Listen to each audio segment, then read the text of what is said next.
Hola, buenas noches a todos. Les habla una vez más su servidor Guillermo Huerta, miembro de la primera Iglesia Bautista de Monterrey, cuyo templo está ubicado en el cruce de las calles de Aramberri y Guerrero, allí frente al Mercado Juárez. La meditación de hoy la hemos llamado Construyendo el Puente de la Salvación. Para ello tomamos como base los últimos versículos del capítulo 4 de Mateo y los primeros del capítulo 5. Y como siempre, primeramente pedimos a Dios que prepare nuestros corazones para que estos breves momentos de reflexión sobre su palabra sean de bendición y de edificación para nuestras vidas, pero sobre todo para honra y gloria suya. En los versículos base de esta meditación, la palabra de Dios nos dice que la fama de Jesús se había difundido por toda Siria y le traían a todos los que tenían dolencias, los afligidos por diversas enfermedades y tormentos, los endemoniados, lunáticos y paralíticos, y a todos los sanaba.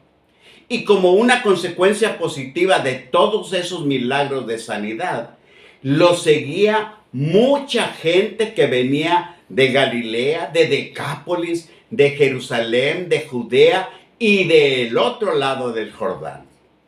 Fue por ese motivo que Jesús, viendo la multitud de seguidores, subió a un monte y sentándose, vinieron a él sus discípulos y abriendo su boca les enseñaba. De esto último que acabamos de decir, el reconocido comentarista William Barclay destaca la importancia de dos palabras. Una es sentándose y la otra es enseñaba. Dice que el hecho de que Jesús se haya puesto a enseñarles a sus discípulos solo después de sentarse, nos da una idea de la solemnidad del momento, ya que esa palabra no está de más en lo que Mateo escribe, pues le da un significado especial a la acción de Jesús. La razón es la siguiente.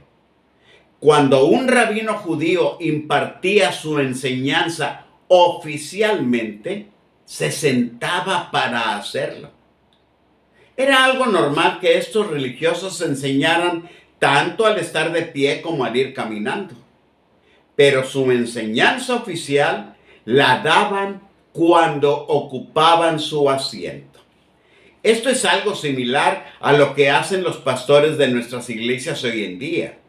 Ellos pueden enseñar de la palabra de Dios en pláticas ocasionales que se les llegan a presentar al ir por la calle, al estar en convivios, al visitar enfermos en los hospitales o al visitar familias en sus casas. Pero cuando la comparten desde el púlpito, su enseñanza adquiere cierta formalidad y se convierte en algo oficial que la mayoría conoce como sermón. Así pues, el hecho mencionado por Mateo referente a que Jesús se sentara, indica que la enseñanza que impartía en aquel monte no era ocasional, sino central y hasta cierto punto oficial. No en balde a ese pasaje de las Sagradas Escrituras se le conoce con el nombre de el Sermón del Monte. La otra palabra es enseñaba. Barclay dice que en el griego hay dos vocablos para denotar el tiempo pasado de este verbo. El primero expresa una acción que tuvo lugar y se completó en el pasado. Por ejemplo, cruzó el río, asistió a la fiesta, visitó a sus parientes. Son acciones que empezaron y concluyeron en el pasado. El segundo vocablo griego para enseñaba describe una acción repetida, continua o habitual en el pasado. Por ejemplo, asistía con regularidad a la escuela. Iba muy seguido a la ciudad. Cantaba todos los días. Es decir, acciones realizadas en el pasado que no dan la idea de que hayan concluido después de cierto tiempo, sino que se repetían de manera constante. Ahora bien, el vocablo griego que usa Mateo en este pasaje es el segundo, es decir, el de una acción repetida. Por lo tanto, la acción del Hijo de Dios se podría resumir de la siguiente manera. Esto es lo que Jesús solía enseñarles. Con esas dos palabras, Mateo nos da a entender que el Sermón del Monte no era una enseñanza más entre las tantas de Jesús, sino la esencia de lo que Jesús enseñaba en forma constante y habitual a sus discípulos, ya que ellos serían los encargados de llevar a todas partes el evangelio de las buenas nuevas de la salvación. Para tal misión les hizo ver que ellos habrían de ser la sal de la tierra y la luz del mundo. Y también les enseñaba sobre aspectos o temas de la vida cotidiana, tales como la ley, la ira, el adulterio, el divorcio, los juramentos, el amor hacia los enemigos, la oración, el ayuno y otras cuestiones más. Vaya, fue tal la importancia de lo que Jesús enseñó a sus discípulos en aquel monte, que hay quienes han dado en llamar a dicha predicación el sermón de la ordenación de los 12. Otros la han querido titular como la carta magna del reino. Y otros más la han identificado como el manifiesto del rey. Pero cualquiera que sea el nombre con el que se les desee llamar o identificar, el Sermón del Monte contiene y atesora la esencia de la enseñanza de Jesús, dirigida a quienes habrían de ser sus más cercanos colaboradores. Así, Jesús empezó su cátedra hablándoles sobre las bienaventuranzas. Lo hizo refiriéndose a grupos de personas que por su fidelidad y devoción son acreedores a cierto tipo de bendiciones que habrán de recibir posteriormente por la gracia de Dios. Y en esa ocasión les enseñaba tomando en cuenta lo siguiente: sabiendo que su Padre Celestial está cercano a los quebrantados de corazón, Jesús les habló primeramente de los pobres en espíritu, de aquellos que por su humildad aceptan ser indefensos, confían plenamente en Dios y le obedecen en todo para llegar a ser ciudadanos de su reino. Son fieles creyentes que están en las ventanillas del banco celestial depositando toda su confianza en Dios. Luego les dio a entender que era necesario infundir aliento al equipo de los que lloran, personas cuyo corazón de piedra fue sustituido por uno de carne que les permite ahora ser sensibles al dolor de su propio pecado y al sufrimiento de otros. Su pasado ya no turba su presente y Jesús aseguró que ellos recibirán consolación.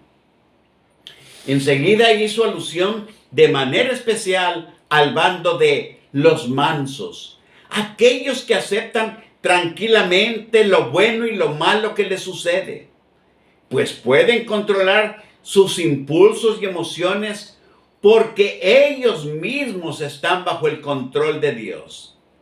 Su carácter templado sigue dando vida a esa escasa cualidad llamada mansedumbre. De la tierra nueva que Juan vio, Jesús dijo que ellos la recibirán por heredad. Luego identificó y les enseñó sobre los que tienen hambre y sed de justicia, defensores de oficio, especialistas en la impartición del derecho divino. ese que suele aplicarse con un puño de gracia como el que Jesús otorgó a la mujer adúltera. Aspiran no solo a conocer lo recto, sino también a obrar correctamente. La bendición para los de este grupo, Jesús la resumió así: ellos serán saciados. Les habló también de los misericordiosos, es decir, de aquellos buscadores de tesoros que cuando encuentran el de la misericordia, lo comparten hasta con sus enemigos. La misericordia que dan a otros, Dios se las repone dándoles de más. Pues como dijo Jesús a sus discípulos, ellos alcanzarán misericordia. Tocaba el turno a los de limpio corazón. Personas que, imitando a Daniel, han propuesto en su corazón no contaminarse con lo que el mundo ofrece. Y si por su fidelidad llegasen a ser puestos en algún foso con leones o en cualquier otro lugar de peligro, Jesús asegura que ellos verán a Dios. Seguía de hablar sobre los pacificadores, doctores que en el nombre del Señor curan heridas del alma entre personas distanciadas, que ponen paz donde hay conflictos y que por esa noble misión que llevan a cabo cotidianamente, Jesús dijo que serán llamados hijos de Dios. Y no podía pasar por alto a los que padecen persecución, es decir, aquellos que, como Esteban, se las arreglan para hacer 3 cosas al mismo tiempo: predicar hasta su último aliento, mantener su vista en el cielo y soportar el maltrato infernal de sus enemigos. No en balde Jesús, al referirse a los de este grupo, dijo: de ellos es el reino de los cielos. Después de haber pasado lista a las bandas de fieles seguidores y de haber llamado bienaventurados a sus integrantes, Jesús se dirigió directamente a sus discípulos y les dijo: bienaventurados sois cuando por mi causa os vituperen y os persigan y digan toda clase de mal contra vosotros, mintiendo. Gozaos y alegraos, porque vuestro galardón es grande en el cielo. Fue de esa manera, enseñando a sus discípulos, como Jesús empezó a construir en aquel monte el puente de la salvación. El mismo que luego terminó de construir en las afueras de Jerusalén, en otro monte, un viernes por la tarde. Los que saben afirman que en la construcción de dicho puente solo requirió de clavos y de los maderos de una cruz romana. Dios les bendiga hoy y siempre. Amén.